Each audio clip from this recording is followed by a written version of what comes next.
Sejam bem-vindos, meus queridos, para mais um estudo da Palavra de Deus. Hoje nós faremos o terceiro estudo do livro de Deuteronômio, capítulo 7, versículos 12 a 16. Hoje nós vamos falar sobre a importância de cumprir os juízos divinos. Já estudamos a necessidade de ouvir os juízos divinos. Já estudamos a necessidade de guardar os juízos divinos e hoje nós vamos estudar sobre a necessidade de cumprir os juízos divinos. Abra a palavra de Deus em Deuteronômio, capítulo 7. Nós vamos ler apenas o versículo 12, mas eu convido você a ler os versículos 12 a 16 antes de prosseguir com este vídeo. Versículo 12 nos diz o seguinte: será, pois, que se ouvindo estes juízos, os guardares e cumprires, o Senhor teu Deus te guardará a aliança e a misericórdia prometida sob juramento a teus pais. Meus queridos, o terceiro requisito da aliança é cumprir os juízos divinos. Já estudamos no primeiro estudo a necessidade de ouvir os juízos divinos. No segundo estudo, nós estudamos a necessidade de guardar os juízos divinos. E nesse terceiro, a necessidade de cumprir os juízos divinos. O que significa cumprir os juízos divinos? Significa se adequar a eles, fazendo deles regra de fé e prática. Neste aspecto, os reformadores foram muito sábios e iluminados pelo Espírito Santo ao definir a Bíblia como a nossa única regra de fé e prática. Todos nós, reformados, costumamos chamar a Bíblia de a nossa única regra de fé e prática. No entanto, apesar de conhecermos de cor e salteado esta afirmação bíblico-doutrinária, nós nem sempre entendemos como se dá a sua prática na vida cotidiana. Que relação há entre a palavra e o seu cumprimento naquilo que nós cremos e naquilo que nós fazemos? Neste estudo eu vou citar alguns exemplos que evidenciam crenças errôneas que nós temos e práticas errôneas que nós temos. Neste estudo nós vamos tratar de alguns exemplos bem comuns, bem corriqueiros, bem do nosso dia a dia, mas que demonstram que, embora afirmemos que a Bíblia é a nossa única regra de fé e prática, nem sempre nós a tomamos de fato como a nossa única regra de fé e prática. Observem comigo os seguintes exemplos. Os primeiros dois em relação a crer. Eu já ouvi muitas vezes pessoas dizendo: eu acredito que tudo aquilo que fazemos aqui pagamos aqui. Vocês já ouviram esta frase também alguma vez? Tudo que fazemos aqui, pagamos aqui? Esta frase, meus queridos, é bastante comum, inclusive nos lábios de pessoas evangélicas que estão em comunhão com a sua igreja e até mesmo aquelas que pertencem a igrejas sólidas doutrinariamente. No entanto, ela está correta de acordo com a nossa única regra de fé e prática? Não, de forma alguma. Muito embora a Bíblia afirme que tudo quanto semearmos na terra também colheremos, ela não afirma que esta colheita se dará apenas deste lado da eternidade. Pelo contrário, Mateus capítulo 25, versículo 46 nos diz: e irão estes para o tormento eterno, mas os justos para a vida eterna. Deixa claro, portanto, este versículo que há dois caminhos, que há dois viajantes, que há dois destinos: a vida eterna ou o tormento eterno. Por outro lado, lá no Antigo Testamento, Daniel capítulo 12, versículo 2 nos diz: e muitos que dormem no pó da terra ressuscitarão, uns para a vida eterna, e presta atenção, outros para a vergonha e horror eterno. Então, não podemos afirmar que tudo quanto aqui se faz, aqui se paga, porque a Bíblia deixa claro que nós teremos tanto o céu quanto o inferno. Há duas portas, há dois caminhos, há dois viajantes e há dois destinos eternos. Uma segunda forma errônea de se crer, e uma forma que é muito comum nesses dias, diante das perdas e diante do luto, em face de muitos entes queridos que foram atingidos pela Covid, muitos entes queridos que se foram.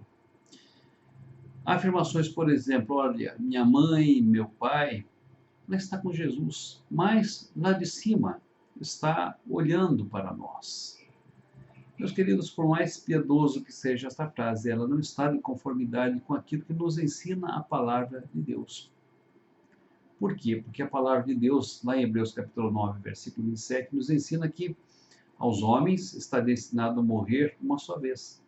E depois disto, o juízo. Não existe, portanto, nem reencarnações, possibilidades deles nascerem e morrerem outras vezes.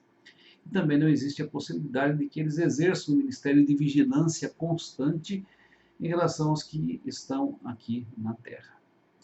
E também Daniel nos diz, Daniel capítulo 12, versículo 13, tu, porém, vai até o fim, porque descansarás e te levantarás na tua herança no fim dos teus dias. Lugar onde aqueles que partiram estão no lugar de descanso. E não haveria descanso se eles estivessem observando aqueles que ficaram aqui na terra, se eles estivessem velando pelos que aqui ficaram, porque certamente eles veriam as lutas, as dores e as aflições, e o seu estado no céu não seria um estado de felicidade, como a Bíblia diz que é o estado de felicidade daqueles que estão com Jesus. Afirmar, portanto, que os que partiram estão a nos observar, nos olhar ou velar por nós, é ignorar o que a Bíblia diz sobre o estado de descanso daqueles que repousam nos braços do Senhor Jesus Cristo.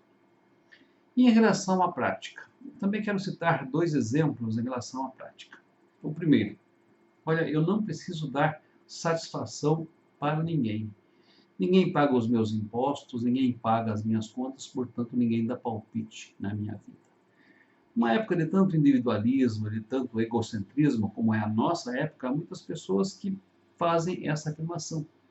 E muitos evangélicos também têm pensado e têm agido desta maneira. Mas observemos o seguinte, meus queridos, Deus é um Deus relacional e também nos fez como seres relacionais. Nós somos chamados para viver em comunidade e, mais especificamente, enquanto crentes, chamados para viver num corpo, que é a igreja. E a própria analogia da igreja com o corpo já estabelece as características daqueles que estão congregados neste corpo. Eles estão interligados, eles estão interrelacionados uns com os outros. Se um deles sofre, todos sofrem com ele. Se um deles regozija, com eles todos regozijam. Portanto, o que nós fazemos importa sim uns aos outros, importa à igreja, importa ao corpo de Cristo, porque nós não somos pessoas individualistas ou pessoas que vivemos nossa espiritualidade de uma forma separada das outras pessoas. A Bíblia também nos diz que somos tutores dos nossos irmãos, responsáveis por levar as cargas uns dos outros. Uma segunda afirmação prática que não condiz com a palavra é: eu não quero compromisso, eu não quero envolvimento com a igreja. Para mim basta frequentar. Trabalhar na igreja é para aqueles que são remunerados para isso. Observe que a Bíblia nos diz que Deus deu dons e talentos e Deus distribuiu a todos, não só aos que são remunerados, a todos indistintamente. Observe, não existe uma pessoa que possua todos os dons a tal ponto de poder fazer tudo. E também não existe nenhuma pessoa que não possua nenhum dom a tal ponto de não poder fazer nada. A cada um, Deus que partiu a medida da graça. A cada um, Deus distribui da sua multiforme graça para que sejam bons despenseiros no corpo de Cristo e que sirvam uns aos outros como bons despenseiros no corpo de Cristo. E a Bíblia nos diz que este corpo, esta igreja, só cresce, na verdade, com o auxílio e a justa cooperação de cada membro, de cada junta e de cada medula. Segundo o apóstolo Paulo, quando comparou a igreja com o corpo, não existe nenhum membro que seja descartável ou que seja irrelevante. Todos precisam estar juntos e crescem e se desenvolvem juntos. Portanto, meus queridos, quando nós afirmamos que devemos cumprir os juízos divinos, nós devemos entender claramente, profundamente, aquilo que significa ter a Bíblia como a nossa única regra de fé e prática. Apontei aqui duas incongruências ou duas inconsistências no que diz respeito à fé e à prática. Talvez você, meu querido irmão, irmã, ao assistir esse vídeo, também encontre outras e se quiser colaborar, deixando após o vídeo a sua opinião, ela será sempre bem-vinda. Que sejamos, de fato, pessoas que ouvem, guardam e cumprem os juízos divinos, pois bem-aventurados são aqueles que meditam na lei do Senhor de dia e de noite e que vivem a lei do Senhor em sua vida diária. Um grande abraço, fique com Deus, que Deus abençoe. Pastor Gerson Trevisan, Igreja Presbiteriana de Cesário Lange.